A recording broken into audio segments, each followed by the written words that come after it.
আল্লাহ না করুক কোনোদিন যদি আমার আর আমার বন্ধু বান্ধবের কনভারসেশন এবং আমাদের বয়েজ গ্রুপের যে কনভারসেশন গুলো আছে সেগুলো যদি কোনোদিন ভাইরাল হয়ে যায় তাহলে আমাদের কি হবো? সর্বপ্রথম হচ্ছে আমাদের মা বাবা ঘর থেকে লাথি মেরে আমাদেরকে বাইর করে দিবে।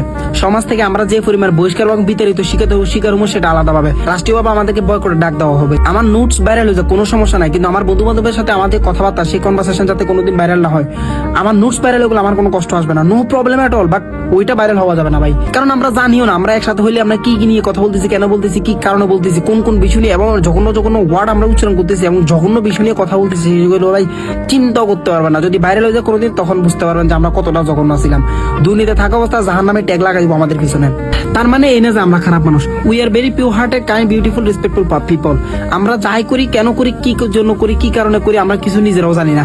আমরা বয়েজ গ্রুপে জাস্ট অ্যাড হইলে আমরা যখন বন্ধু বান্ধবের কথা শুরু করে দিই, জানি না আমাদের মধ্যে কোন জানোয়া চলে এসে কোন ধরনের হিংস্রতা আমাদের মধ্যে কাজ করতে থাকে। আমরা কি কি বিষয় নিয়ে কথা বলা শুরু করে দিই একমাত্র আল্লাহ মাহবুদে জানে। আল্লাহ না করুক কোনোদিন আমাদের এইসব জিনিস ভাইরাল না হোক।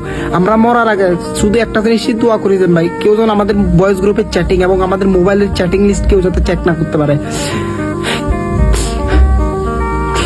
কিভাবে ডিলিট করবো এগুলো আমরা?